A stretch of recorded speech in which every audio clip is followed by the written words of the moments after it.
Hindi translation of the Ayurveda ABCD by doctor Tara Prakash Tiwari ji. Chapter 1 introduction. Ayurveda जीवन का वह विज्ञान है जो हमें प्रकृति और हमारे चारों ओर की दुनिया के साथ सामंजस्य में रहकर जीना सिखाता है। Doctor Robert Svoboda. अतुलनीय गरिमा और प्रासंगिकता।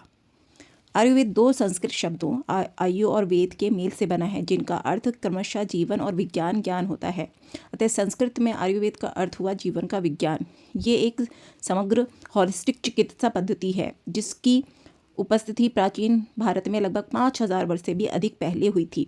जीवन के इस सर्वसमावेशी विज्ञान के माध्यम से आयुर्वेद केवल शरीर को ही नहीं, जो जीवन का भौतिक पक्ष है, बल्कि मन और आत्मा को भी समान महत्व देता है। आयुर्वेद ने शरीर, मन और आत्मा इन तीनों की आपसी गहरी जुड़ाव को समझा है ताकि जीवन का अनुभव पूर्ण और संतुलित हो सके। स्वस्थ होने का अर्थ केवल रोगों से मुक्त होना ही नहीं है, बल्कि स्वयं के साथ आनंदमय संबंध बनाकर ऊर्जा और उत्साह के साथ जीवन के मार्ग पर आगे बढ़ना भी है। आयुर्वेद मानव शरीर और आत्मा की गहन समझ तथा प्रकृति माता के अमूल्य उपहारों पर आधारित होकर संपूर्ण रूप से उपचार करता है। आयुर्वेद के चमत्कार केवल इसे एक समय लेने वाली पद्धति मानने या केवल जड़ी बूटियों का तक सीमित समझने से कहीं आगे हैं। ये कोई पुरानी या अप्रासंगिक प्रणाली नहीं है। आयुर्वेद केवल उपचार ही नहीं करता, बल्कि रोकथाम प्रिवेंशन पर भी उतना ही जोर देता है। इसमें जड़ी बूटियों के उपचार, व्यक्ति के अनुसार बनाई गई आहार योजनाएं, योग, ध्यान और जीवन के प्रति एक स्नेहपूर्ण दृष्टिकोण शामिल है, जो हमें मनुष्य के रूप में हमारी सर्वोच्च क्षमता तक पहुंचने में सहायता करते हैं। इसलिए हम आयुर्वेद के ABCD को समझेंगे, जो हमें सिखाता है। A अवकन, मनुष्य के रूप में अपनी सर्वोच्च क्षमता को जागृत करना। B बैलेंस, शरीर, मन और आत्मा की आंतरिक दुनिया में संतुलित स्थापित करना। C केयर, शरीर के विशिष्ट स्वभाव, दोषों, हार्मोन्स को समझकर उसकी देखभाल करना। D डिटॉक्स, मन, शरीर और आत्मा के उन सभी चीज़ों को बाहर निकालना जो हमारे लिए लाभकारी नहीं है। जैसे जैसे हम इस पुस्तक के प्रत्येक अध्याय में आगे बढ़ेंगे, आप आयुर्वेद की सच्ची और समय की कसौटी पर खरी उतरी हुई प्रामाणिकता को देख पाएंगे तथा ये भी समझेंगे कि समकालीन विश्व में इसकी प्रासंगिकता कितनी गहरी है। आज की दुनिया में ऐसे अत्यधिक प्रचारित उत्पादों से भर चुकी है जिन्हें भारी बजट वाले विज्ञापन अभियानों के जरिए हमारे सामने प्रस्तुत किया जाता है और जिनका प्रचार बड़े बड़े सेलिब्रिटी करते हैं। आज हमारा समाज ऐसे दौर में खड़ा है जहाँ उभरते हुए स्वास्थ्य संकटों के लिए आयुर्वेद एक सशक्त सहारा बन सकता है। पश्चिमी चिकित्सा संस्कृति से जुड़ी जीवन शैली संबंधी प्रभावों और दुष्प्रभावों के बावजूद हम आज भी आयुर्वेद के उदार उपहारों पर भरोसा कर सकते हैं। आयुर्वेद ना तो अपनी जेब खाली करता है और ना ही केवल लक्षणों को दबाता है, बल्कि आपको संपूर्ण स्वास्थ्य और दीर्घायु प्रदान करने की दिशा में कार्य करता है। आयुर्वेद अपने दृष्टिकोण में पूर्णतः व्यक्तिगत इंडिविजुअलाइज्ड है। इसमें एक ही उपाय सबके लिए का सिद्धांत लागू नहीं होता। आधुनिक चिकित्सा में किसी भी तकनीकी प्रगति से बहुत पहले ही आयुर्वेदिक ज्ञान इस सत्य से परिचित था। विश्व की सबसे प्राचीन चिकित्सा प्रणालियों में से एक होने के कारण ये प्राचीन भारत की ओर से पूरी दुनिया को दिया गया एक अमूल्य उपहार है। किसी व्यक्ति के शरीर की विशिष्ट प्रकृति को समझकर आयुर्वेद व्यक्ति विशेष के अनुसार अनुकूलित समाधान प्रदान करता है। केवल जड़ी बूटियों तक सीमित न रहकर इसमें खनिजों तथा विविध उपचार पद्धतियों का भी व्यापक ज्ञान शामिल है, और वह भी कृत्रिम दवाओं के अनिवार्य दुष्प्रभावों की चिंता के बिना। आज पहले से कहीं अधिक दुनिया भर में मानसिक स्वास्थ्य के प्रति जागरूकता बढ़ रही है। लोग अब ये समझने लगे हैं कि अच्छे मानसिक स्वास्थ्य की कमी के अदृश्य परिणाम कितने गहरे होते हैं। ये केवल मनोदशा और व्यवहार को ही नहीं, बल्कि रिश्तों, कार्यक्षमता और जीवन की समग्र गुणवत्ता को भी प्रभावित करता है। आयुर्वेद में योग और ध्यान जैसी प्रक्रियाओं को सम्मिलित किया गया है जो मानसिक कल्याण को बढ़ावा देती हैं और हमें दिव्यता से हमारे संबंध को सुदृढ़ करती हैं। योग, प्राणायाम और ध्यान करने में कोई आर्थिक लागत नहीं आती, फिर भी इनके सकारात्मक प्रभाव स्पष्ट रूप से अनुभव किए जा सकते हैं।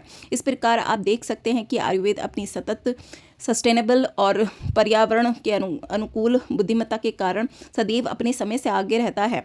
जहां पश्चिमी चिकित्सा लक्षणों को लक्षित करती हैं, वहीं आयुर्वेद जड़ स्तर पर कार्य करता है। जैसे जैसे हम पुस्तक में आगे बढ़ेंगे, हम आयुर्वेद से जुड़े उन मिथ्स को भी दूर करेंगे जो इसे अवैज्ञानिक, पुराना और समय लेने वाला मानते हैं। वास्तव में आयुर्वेद अत्यंत व्यक्तिगत, समग्र और पूर्ण दृष्टिकोण अपनाता है जिसमें किसी भी प्रकार के संदेह की कोई गुंजाइश नहीं है। पश्चिमी चिकित्सा के उपचार कराने वाला व्यक्ति केवल लक्षणों का इलाज करवा रहा होता है और फिर भी वह दुष्प्रभाव विकसित होने के जोखिम में बना रहता है, जबकि आयुर्वेद के उपचार कराने वाला व्यक्ति बिना किसी दुष्प्रभाव के से पहले से बेहतर अनुभव करता है। कहीं ना कहीं समय के साथ हमारी सभ्यता अपने ही शरीर की गहरी समझ में भटक गई है। लोग ऐसे चलनों और प्रवृत्तियों के पीछे भागने लगे हैं और मानसिक व शारीरिक रूप से ऐसी चीज़ों का उपयोग कर रहे हैं जो उनके सर्वोत्तम हित में नहीं है। हम अपने ही शरीर में संपर्क खो चुके हैं और हर छोटी सी असुविधा पर घबरा जाते हैं तथा तुरंत डॉक्टर के पास भागते हैं। फिर भी गूगल या लक्षण खोजते हैं जहाँ बीमारियों की एक लंबी सूची दिखाई देने लगती है जो चिंता को और बढ़ा देती है। कई बार गलत निदान, मिस डायग्नोसिस तक की स्थिति पैदा हो जाती है। इसका ये मीनिंग नहीं है अपने लक्षणों को हल्के में लेना चाहिए। आइए इसे उदाहरण के माध्यम से समझते हैं। गलत निदान, big anxiety, small problem. Acid reflux एक काफ़ी सामान्य समस्या है जो तब होती है जब पेट का एसिड ऊपर की ओर बढ़कर इसोफेगस में पहुंच जाता है तो पेट और मुंह को जोड़ने वाली नली होती है। इससे छाती में जलन और दर्द फील होता है। कभी कभी दिल के दौरे जैसा गलत समझ लिया जाता है क्योंकि एसिड रिफ्लक्स के लक्षण बिल्कुल हार्ट अटैक जैसे होते हैं। इसलिए मरीज न केवल घबरा जाता है बल्कि हार्ट से रिलेटेड समस्याओं को लेकर जांचें और महंगे उपचार करवाने लगता है। डॉक्टर भी एक के बाद एक कई इन्वेस्टिगेशन लिख देते हैं। बाद में ये पता चलता है कि समस्या बिल्कुल मामूली, जिसे आहार को बदल दिया जाए तो वो आसानी से ठीक हो सकता है। एक और एग्जाम्पल लेते हैं। कुछ लोगों को लगातार थकान बनी रहती है, उन्हें जोड़ों तथा मांसपेशियों में दर्द का अनुभव होता है। ऐसी स्थिति में गलत निदान होने पर किसी ऑटो इम्यून रोग की संभावना को नकारने के लिए व्यापक जांचें और उपचार किए जा सकते हैं। हालांकि वास्तविक समस्या उतनी ही सरल हो सकती है जितनी कि विटामिन डी की कमी, जिसे धूप में पर्याप्त समय बिताकर आसानी से सुधारा जा सकता है। इसके विपरीत यदि आपने कभी किसी आयुर्वेदिक चिकित्सक को परामर्श किया है तो आप जानते होंगे कि उनमें तीक्ष्ण और गहन निरीक्षण शक्ति होती है जो उन्हें सही निदान करने में सक्षम बनाती है। आयुर्वेदिक चिकित्सक मरीज का निदान करने के लिए नाड़ी, जीभ की जांच करते हैं, चेहरे के हाव भाव तथा बोलने के तरीके को भी ध्यान से देखते हैं। वह आपकी जीवन शैली से जुड़ी पूरी जानकारी लेते हैं, जैसे आपका खान पान, आपकी नींद, आपकी भावनात्मक इमोशनल स्थिति, ताकि वह स्वयं सही निष्कर्ष तक पहुंच सकें। इस प्रक्रिया में मशीनों उपकरणों पर निर्भरता बहुत कम है। उपचार सरल, सटीक और प्रभावित होते हैं। अक्सर मरीज ये देखकर हैरान रह जाता है कि उसकी समस्या को कितनी सुंदर और समझदारी से संभाला गया। The advertisement trap. अधिकांश लोग ये नहीं समझ पाते कि उनकी जीवन शैली उनके मानसिक और शारीरिक पतन में कितनी बड़ी भूमिका निभा रही है। विज्ञापन अभियानों का सहारा लेकर हमारी अपने शरीर के प्रति अज्ञानता का फायदा उठाया जाता है। हमारी गलत आदतों को सही ठहराया जाता है और उत्पादों को झटपट समाधान के रूप में पेश किया जाता है। उदाहरण के लिए कई विज्ञापनों में एक व्यक्ति को तैलीय, मसालेदार और अस्वच्छ भोजन खाते हुए दिखाया जाता है जिससे उसे एसिडिटी, पेट फूलना और दूसरी परेशानियों हो जाती हैं। अगले ही सीन में विज्ञापन ये कहता है कि अपनी आदतें बदलने की ज़रूरत नहीं है क्योंकि समस्या कमज़ोर पाचन की है। और फिर दिखाया जाता है कि एक ओवर द काउंटर दवा लेने से सारी परेशानी खत्म हो गई ताकि वह बिना चिंता किए फिर से समोसे, चटनी और जंक फूड खाता रहे। क्या आप अब समझ रहे हैं? ये तरीका आपको तुरंत राहत तो देता है, लेकिन जीवन शैली में बदलाव किए बिना आगे चलकर यही आदतें बहुत ही सीरियस और पुरानी बीमारियों की वजह बन सकती हैं। आज का पूरा जो चिकित्सा व्यवसाय बड़े बजट के विज्ञापनों और सेलिब्रिटी एंडोर्समेंट से चमकाया जा रहा है। इसके विपरीत अच्छा पुराना आयुर्वेद कभी भी ऐसे भारी प्रचार का मोहताज नहीं रहा। ये समय की कसौटी पर खरा उतरा है और ये किताब आपके आयुर्वेद की उसी सादगी और समझदारी की ओर वापस ले जाने की कोशिश है ताकि हम असली समस्याओं को छुपाने के बजाय उनकी जड़ तक जाकर समाधान करें। गहन ध्यान और योग साधनाओं के माध्यम से ऋषियों ने ऐसी चेतना अवस्था प्राप्त की जहां मन इंद्रियों की सीमाओं के परे सत्य को अनुभव करने लगता है। इस उन्नत अनुभूति ने उन्हें वह दिव्य ज्ञान और सामर्थ्य प्रदान की जो भौतिक संस्कार में सहज रूप से उपलब्ध नहीं थी। वह करुणा में आत्माएं थीं जिनका उद्देश्य मानवता की सेवा करना और उसके कष्टों को दूर करना था। उनका उपचार का दृष्टिकोण संपूर्ण था, लोगों को पूरी तरह स्वस्थ करना, ना कि लाभ के लिए उनका शोषण करना। ऋषि आध्यात्मिक मूल्यों को सर्वोपरि मानते थे और धन को उससे नीचे स्थान देते थे। आज की समय की स्थिति इससे बिल्कुल भिन्न दिखाई देती है, जहाँ चिकित्सा को एक उत्पाद या सेवा में बदलकर व्यवसाय का रूप दे दिया गया है। एक ऐसा मॉडल जो लोगों की अज्ञानता और कमजोर इच्छा शक्ति पर निर्भर करता है। प्राचीन भारत में चिकित्सा का दृष्टिकोण अलग था, जहाँ निस्वार्थ सेवा, समग्र स्वास्थ्य और साम्राज्य खड़ा करने के बजाय ईश्वर से आशीर्वाद प्राप्त करने जैसी मूल्यों को महत्व दिया जाता था। आयुर्वेद की उत्पत्ति से जुड़ी कथा ये दर्शाती है कि ऋषियों के हृदय में मानव जाति के लिए कितनी गहरी करुणा थी। एक समय ऐसा आया जब प्राचीन काल में मानवता गंभीर रोगों में ग्रस्त हो गई थी और किसी भी प्रकार का उपचार दिखाई नहीं दे रहा था। लोग अपने प्रियजनों को खो रहे थे और उनकी पीड़ा कम होने का नाम नहीं ले रही थी। ये स्थिति देवताओं की दृष्टि से भी ओझल नहीं रही। उन्होंने ऋषियों से अनुरोध किया कि वह उनके साथ मिलकर सृष्टि के रचयिता ब्रह्मा से प्रार्थना करें। ऋषियों और देवताओं ने मिलकर ब्रह्मा से इस महामारी से मुक्ति दिलाने की विनती की। अंततः उनकी प्रार्थनाएं ब्रह्मा तक पहुंची। अपनी सृष्टि को पीड़ित देखकर ब्रह्मा का हृदय द्रवित हो गया। उन्होंने आश्वासन दिया कि ये आयुर्वेद का महान ज्ञान प्रदान करेंगे, ऐसा ज्ञान जो मानव के स्वास्थ्य की रक्षा करेगा और उसे दीर्घ काल तक संतुलित बनाए रखेगा। इस ज्ञान को सबसे पहले प्रजापति दक्ष ने प्राप्त किया। उन्होंने इसे अश्विनी कुमारों चिकित्सा के देवता को सौंपा, जिन्होंने आगे इसे देवताओं की राजा इंद्र को प्रदान किया। ऋषि भारद्वाज संसार के असहनीय दुख को व्यथित होकर कठोर तप में लीन हो गए और इस ज्ञान को पृथ्वी पर लाने के लिए इंद्रदेव के पास पहुंचे। उनकी तीव्र बुद्धि और गहन करुणा के कारण उन्होंने आयु अर्थात जीवन के विज्ञान में पूर्ण निपुणता प्राप्त की। उन्होंने इस ज्ञान को ऋषि चरक और सुश्रुत के साथ मिलकर ग्रंथों के रूप में संकलित किया। ये प्राचीन ग्रंथ समग्र उपचार पद्धतियों और मानव शरीर की गहन समझ को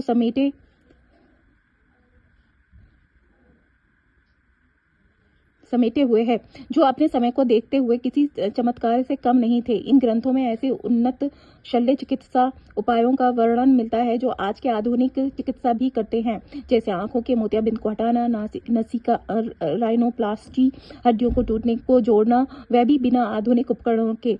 इन ग्रंथों में जड़ी बूटियों और औषधीय संयोजनों का विस्तृत ज्ञान भी दिया गया है, जिनका उपयोग सूजन, तनाव, घावों के उपचार में किया जाता है।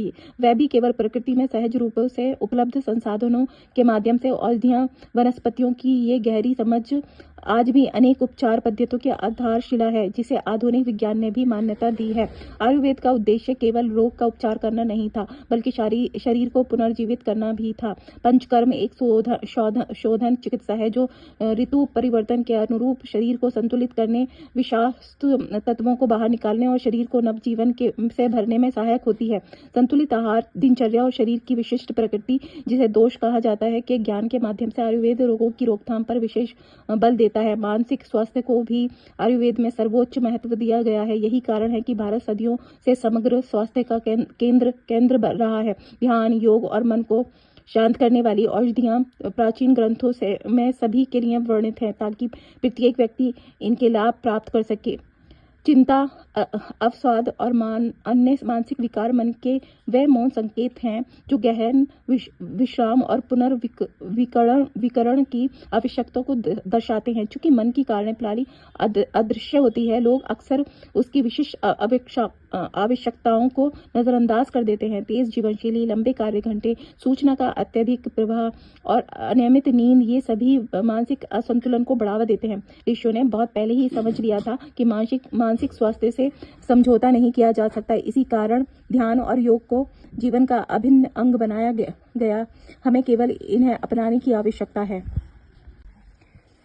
ग्रीक और भारतीय संस्कृतियों के बीच ये गहरे संपर्क के परिणाम स्वरूप आयुर्वेद का प्रभाव दूर दूर तक पहुंचा। इस काल में आयुर्वेदिक पद्धतियों ने ग्रीक चिकित्सा को विशेष रूप से प्रभावित किया, क्योंकि आयुर्वेद प्रकृति आधारित उपचार और शरीर की विशिष्ट संरचनाओं की गहन समझ पर आधारित था। यही ज्ञान विनिमय मध्यकालीन युग में ग्रीको अरबी चिकित्सा पद्धति के विकास का आधार बना। तिब्बत बौद्ध भिक्षु अपने उपदेशों के माध्यम से आयुर्वेद को तिब्बत तक लेकर पहुंचे। आयुर्वेद उपचारों के प्रभाव इतने स्पष्ट थे कि उन्हें तिब्बती चिकित्सा पद्धति सोवा रिगपा के रूप में अपनाया गया। ये प्रणाली प्राकृतिक औषधियों और शरीर के सूक्ष्म संतुलन को पुनर्स्थापित करने के ज्ञान पर आधारित है। तिब्बती चिकित्सा ग्रंथों में आयुर्वेद और स्थानीय परंपराओं का सुंदर समन्वय देखने को मिलता है, चाहे वह औषधियाँ हों, आहार हों या शरीर की आंतरिक ऊर्जा को संतुलित करने की विधियाँ।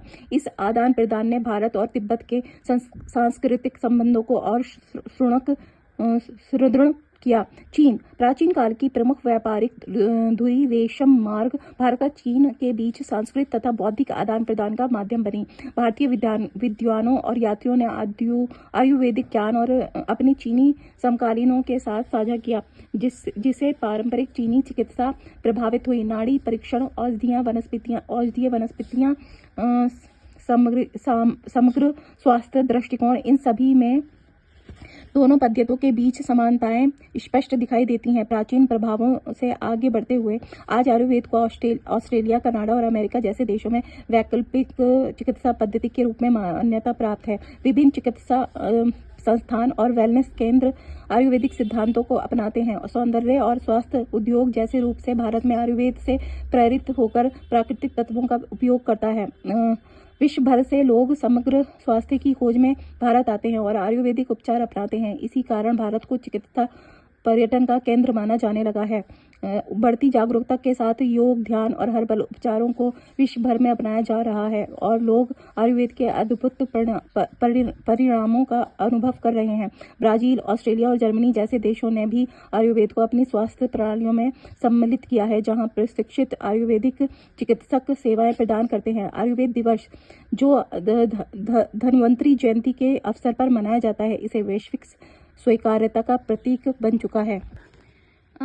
आयुर्वेद बनाम आधुनिक चिकित्सा दृष्टिकोण का अंतर। बिना चिकित्सकीय परामर्श के सेवन न करें, ये चेतावनी लगभग हर आधुनिक एलोपैथी दवा के पैकेट के पीछे लिखी होती है। क्या आपने कभी सोचा है कि ऐसा क्यों? इसका कारण यह है कि इन दवाओं के दुष्प्रभाव मानव शरीर के लिए झकझोर देने वाले हो सकते हैं। शरीर स्वयं में इस ब्रह्मांड की सबसे जटिल जैव प्रणाली है, इसलिए ये अत्यंत संवेदनशील भी है, चाहे वह भोजन हो, पर्यावरण हो या हमारे विचार। ऐसे में प्रश्न उठता है कि हम आंख मूंदकर किसी गोली या टैबलेट पर कैसे भरोसा कर लें।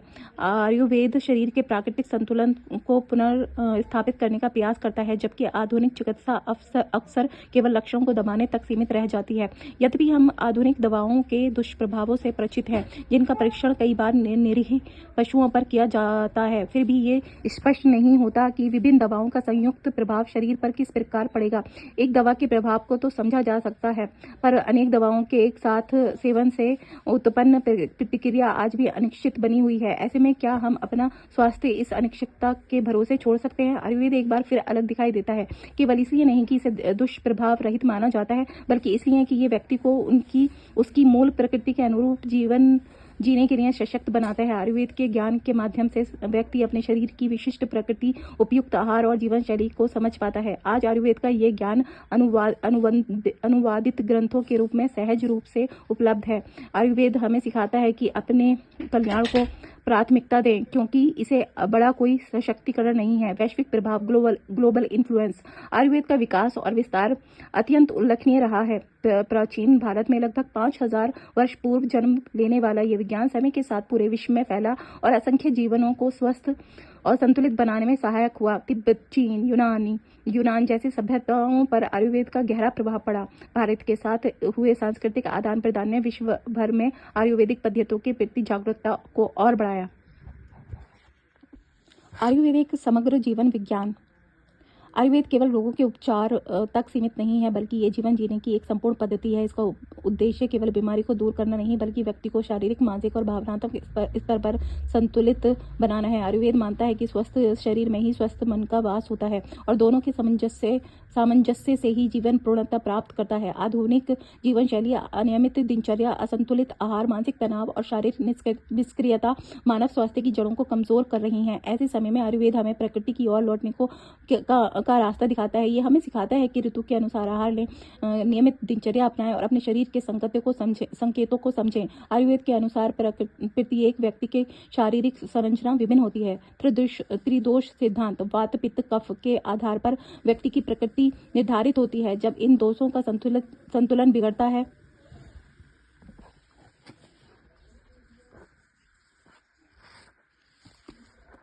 तब रोग उत्पन्न होते हैं। अतः आयुर्वेद उपचार के साथ साथ रोकथाम पर भी विशेष बल देता है। आहार विहार, औषधि, योग और ध्यान ये सभी आयुर्वेद के अभिन्न अंग हैं। उचित भोजन शरीर को ऊर्जा देता है, योग शरीर को लचीला बनाता है और ध्यान मन को स्थिर करता है। इन सबका समन्वय ही वास्तविक स्वास्थ्य की कुंजी है। आज के वैश्विक परिदृश्य में आयुर्वेद एक बार फिर प्रासंगिक हो गया है। लोग दवाओं पर निर्भरता कम कर प्राकृतिक और दीर्घकालीन समाधान की ओर बढ़ रहे हैं। आयुर्वेद उन्हें आत्म चिकित्सा और आत्म जागरूकता की शक्ति देता है। अतंत आयुर्वेद हमें ये सिखाता है कि स्वास्थ्य कोई गहरी वस्तु नहीं बल्कि हमारे दैनिक चुनावों का परिणाम है। जब हम अपने शरीर और मन के साथ सामंजस्य स्थापित कर लेते हैं तभी सच्चा स्वास्थ्य संभव हो पाता है। मूल बातों की ओर वापसी, एक जागृति पुकार। आयुर्वेद हमें सिखाता है कि हम अपनी सहज प्रकृति को सजोएं, अपने आप से प्रेम करें और सम्मान करें, ना कि पूर्णता पाने के साधन के रूप में बल्कि संपूर्ण बनने के मार्ग के रूप में।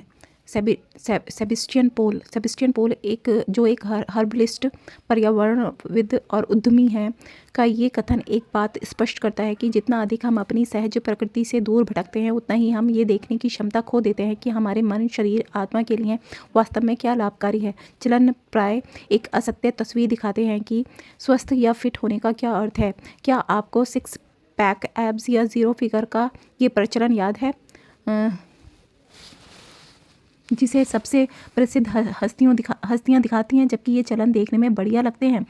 इन्होंने आदर्श शरीर के प्रकार की एक गलत तस्वीर भी प्रस्तुत की, जबकि सच्चाई ये है कि हम सभी के अपने व्यक्तिगत शरीर के प्रकार हैं जो अद्वितीय हैं और जिन्हें व्यक्ति दर व्यक्ति समझे जाने की आवश्यकता है। मानव शरीर के मामले में कोई एक ऐसा जूता नहीं है जो सभी के नाप का हो। ना तो हर किसी को स्वस्थ महसूस करने के लिए पतला होना पड़ता है और ना ही उन्हें मांसपेशियां बढ़ानी होती हैं और स्वीकार्य फिटनेस की रूढ़िवादिता को पूरा करना होता है। स्वास्थ्य के संबंध में कोई पूर्णता नहीं है जिसे प्राप्त करने की आवश्यकता हो। जिस बात पर हमारा ध्यान जाना चाहिए वह यह है कि हम किस प्रकार अपनी अंतर्निहित प्रकृति के साथ तालमेल बिठा सकते हैं और इसे सर्वोत्तम प्रथाओं से पोषित कर सकते हैं। आयुर्वेद ने हमें हमारी दिनचर्या को प्रकृति के चक्रों के साथ संरक्षित करने पर बल दिया है। दैनिक दिनचर्या को दिनचर्या कहा जाता है और ऋतु के अनुसार दिनचर्या को ऋतुचर्या कहा जाता है। पाठक पहले से ही जानते होंगे कि आधुनिक जीवन शैली इन चक्रों के साथ संरक्षित नहीं है। तेज रफ्तार की लाइफस्टाइल, अनियमित नींद, स्लीप साइकिल, सूचनाओं की अति उत्तेजना, सोशल मीडिया का निरंतर भटकाव, कृत्रिम रोशनी और फिटनेस के प्रचलन ने हमें हमारी जैविक घड़ी से यानी सर्काडियन रिदम से अलग कर दिया है। ये हमारे शरीर की आंतरिक घड़ी है जो शरीर के कुशल कामकाज को नियंत्रित करती है। ये नींद, जागृत अवस्था और 24 घंटे में होने वाले सभी जैविक प्रक्रियाओं को नियंत्रित करती है। हम अपने स्वास्थ्य के लिए सर्वोत्तम विकल्प चुन रहे हैं या नहीं, ये सर्काडियन रिदम प्रकाश के संपर्क से प्रभावित होती है। लंबे समय तक स्क्रीन टाइम, रात की पाली में काम और कृत्रिम रोशनी में संपर्क से इस नाजुक जैविक घड़ी यानी सर्काडियन रिदम और हमारे आदित्य शरीर के ह्यूमर, वात, पित्त, कफ में असंतुलन उत्पन्न हो जाता है। हम आने वाले अध्यायों में इन पर विस्तार से चर्चा करेंगे। हसल कल्चर, भाग दौड़ की संस्कृति जो रिकॉर्ड समय में बैंक बैलेंस बढ़ाने के लिए महिमा मंडित करती है, बिना सोचे समझे आध्यात्मिक परिश्रम करने, एक साथ कई काम करने और सब कुछ करने पर बल देती है, जिसे हम उस सच्चे धन को भूल जाते हैं जिसे बिना बाहरी धन हमें खुशी नहीं दे सकता। हमारा स्वास्थ्य जब बाहर से देखने पर आपकी जीवन शैली ईर्ष्या का विषय होती है, लेकिन यदि आप स्वयं को से कटें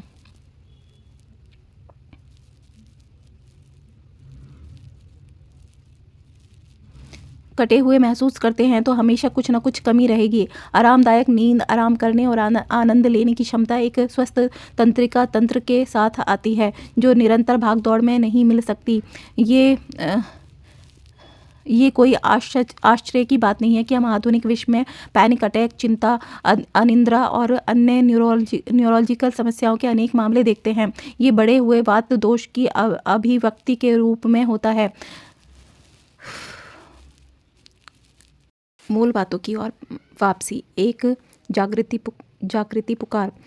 आयुर्वेद हमें सिखाता है कि हम अपनी सहज प्रकृति को सजोएं, अपने आप से प्रेम करें और सम्मान करें, ना कि पूर्णता पाने के साधन के रूप में, बल्कि संपूर्ण बनने के मार्ग के रूप में। सेबेस्टियन पोल एक हर्बलिस्ट, पर्यावरणविद और उद्यमी है, का ये कथन एक बात स्पष्ट करता है कि जितना अधिक हम अपनी सहज प्रकृति से दूर भटकते हैं, उतना ही हम ये देखने की क्षमता खो देते हैं कि हमारे मन, शरीर, आत्मा के लिए वास्तव में क्या लाभकारी है। चलन प्राय एक असत्य तस्वीर दिखाते हैं कि स्वस्थ या फिट होने का क्या अर्थ है। क्या आपको 6 पैक एब्स या 0 फिगर का ये प्रचलन याद है, जिसे सबसे प्रसिद्ध हस्तियां दिखाती हैं, जबकि ये चलन देखने में बढ़िया लगते हैं।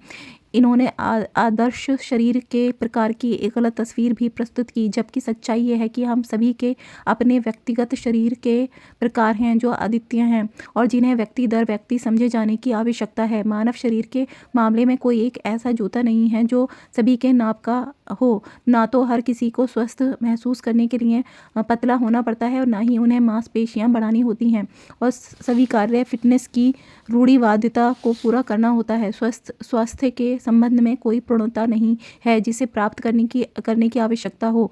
जिस बात पर हमारा ध्यान जाना चाहिए वह यह है कि हम किस प्रकार अपनी अंतर्निहित प्रकृति के साथ तालमेल बिठा सकते हैं और इसे सर्वोत्तम प्रथाओं से पोषित कर सकते हैं।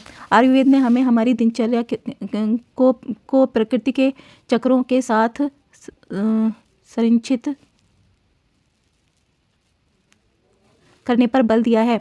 दैनिक दिनचर्या को दिनचर्या कहा जाता है और ऋतु के अनुसार दिनचर्या को ऋतुचर्या कहा जाता है। पाठक पहले से ही जानते होंगे कि आधुनिक जीवन शैली इन चक्रों के साथ संरक्षित नहीं है। तेज रफ्तार की लाइफस्टाइल, अनियमित नींद, स्लीप साइकिल, सूचनाओं की अति उत्तेजना, सोशल मीडिया का निरंतर भटकाव, कृत्रिम रोशनी और फिटनेस के प्रचलन ने हमें हमारी जैविक घड़ी से यानी सर्काडियन रिदम से अलग कर दिया है। ये हमारे शरीर की आंतरिक घड़ी है जो शरीर के कुशल कामकाज को नियंत्रित करती है। ये नींद, जागृत अवस्था और 24 घंटे में होने वाले सभी जैविक प्रक्रियाओं को नियंत्रित करती है। हम अपने स्वास्थ्य के लिए सर्वोत्तम विकल्प चुन रहे हैं या नहीं, ये सर्काडियन रिदम प्रकाश के संपर्क से प्रभावित होती है। लंबे समय तक स्क्रीन टाइम, रात की पाली में काम और कृत्रिम रोशनी में संपर्क से इस नाजुक जैविक घड़ी यानी सर्काडियन रिदम और हमारे आदित्य शरीर के ह्यूमर, वात, पित्त, कफ में असंतुलन उत्पन्न हो जाता है।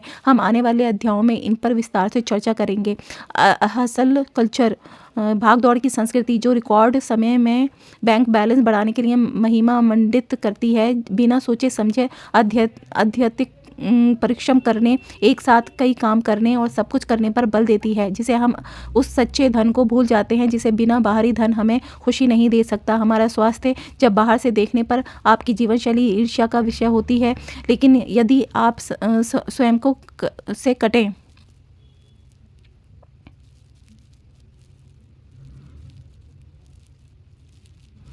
कटे हुए महसूस करते हैं तो हमेशा कुछ ना कुछ कमी रहेगी। आरामदायक नींद, आराम करने और आनंद लेने की क्षमता एक स्वस्थ तंत्रिका तंत्र के साथ आती है, जो निरंतर भाग दौड़ में नहीं मिल सकती। ये कोई आश्चर्य की बात नहीं है कि हम आधुनिक विश्व में पैनिक अटैक, चिंता, अनिद्रा और अन्य न्यूरोलॉजिकल समस्याओं के अनेक मामले देखते हैं। ये बढ़े हुए वात दोष की अभिव्यक्ति के रूप में होता है।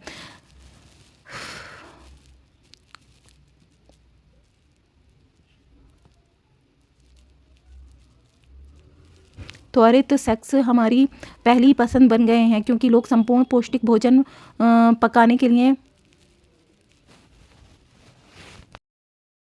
स्नैक्स हमारी पहली पसंद बन गए हैं, क्योंकि लोग संपूर्ण पौष्टिक भोजन पकाने के लिए व्यस्त हो गए प्रतीत होते हैं, और शायद इस बात की चिंता करने में बहुत व्यस्त हो गए हैं कि वह अपने शरीर में क्या डाल रहे हैं। हर चीज़ पैकेज और तैयार खाने के रूप में उपलब्ध होने के कारण अधिक लोग इन त्वरित विकल्पों पर निर्भर हो रहे हैं। ये खाद्य पदार्थ महीनों तक शेल्फ पर रखे रहते हैं, इनमें प्रिजर्वेटिव्स और कृत्रिम स्वाद होते हैं, और हम अपनी भूख की पीड़ा को शांत करने के लिए इन्हें पसंद करते हैं। लेकिन पोषण का क्या? हृदय संबंधी समस्याएं, कमज़ोर पाचन और अनियमित रक्त शर्करा का स्तर आदि हमारे अपने ही गलत विकल्पों के परिणाम हैं।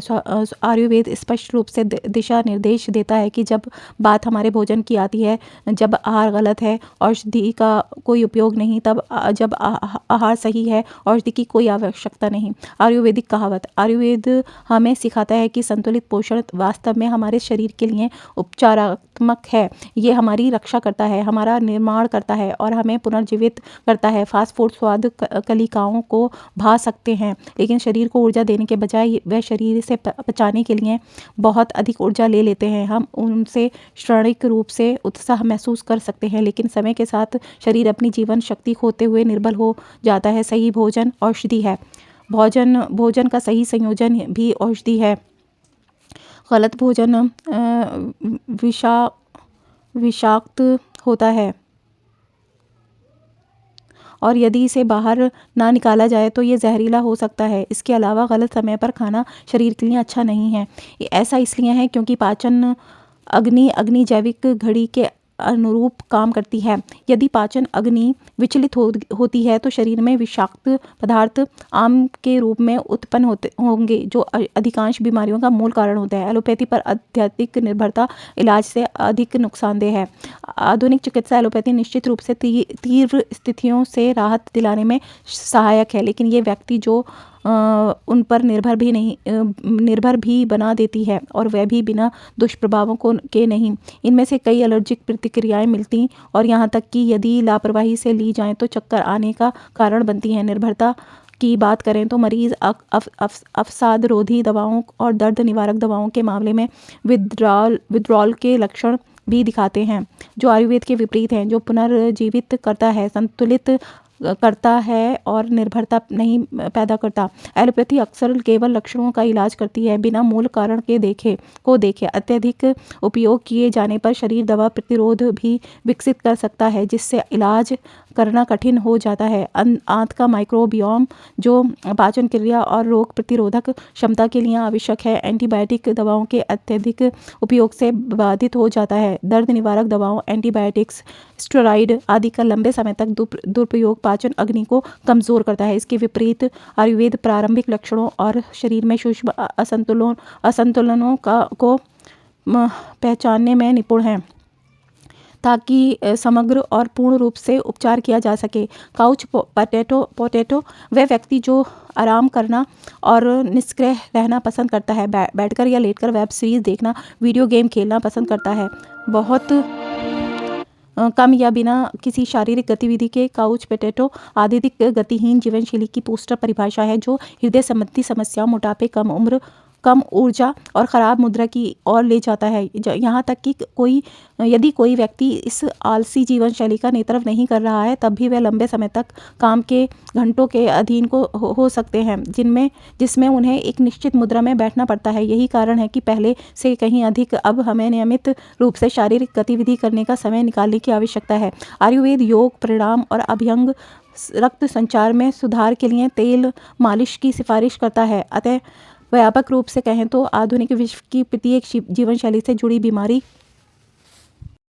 इतनी पुरानी हो जाती है कि शरीर मदद नहीं कर पाता, लेकिन शरीर आपको संकेत देता है। इसके बाद भी व्यक्ति इन संकेतों को नज़रअंदाज कर देता है और दवाइयाँ खाकर लक्षण को दबा देता है।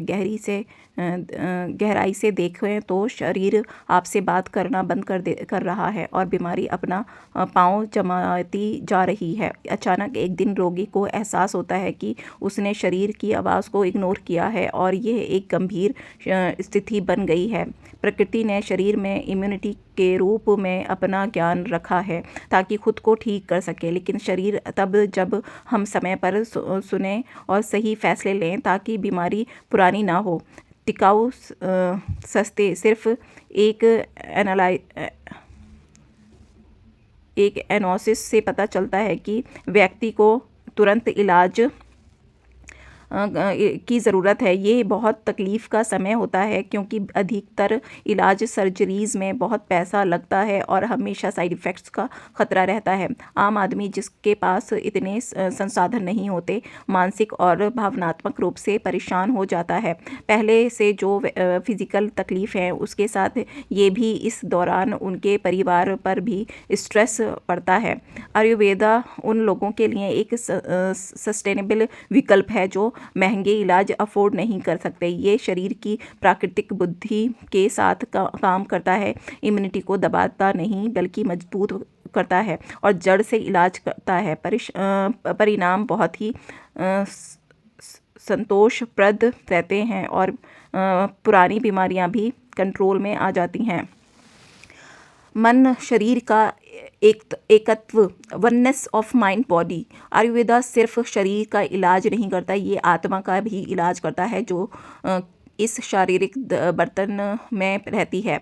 मेडिटेशन, प्राणायाम और योगा से नर्वस सिस्टम स्वस्थ रहता है और सब काम अच्छे से होते हैं। शख्स पुष्पी जैसे जड़ी बूटियाँ शंख पुष्पी जैसे जड़ी बूटियों की मदद से ब्राह्मी और अश्वगंधा। आयुर्वेदा एक स्वस्थ मन को बनाए रखने के महत्व को समझाता है ताकि शरीर स्वस्थ रहे।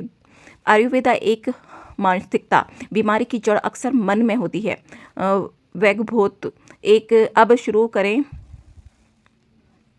एक साफ मन से और एक छोटी सी विजुअलाइजेशन एक्सरसाइज करें। कल्पना करें कि आप परफेक्ट हेल्थ की स्थिति में हैं, आपका शरीर ऊर्जावान है, एक्टिव है और ज़िंदगी से भरपूर है। आपका मन ऑप्टिज्म, विल पावर और यूनिक पर्पस से भरा हुआ है। आपकी आत्मा डिवाइन से जुड़ी हुई है जो आपको अपने असल मकसद से अलाइन करती है। ध्यान दें कि इस विजुअलाइजेशन में आप कैसे महसूस कर रहे हैं। देखें कि आपकी सारी तकलीफ़ें, कोई बीमारी नहीं, कोई बोझिल विचार नहीं, सब धूल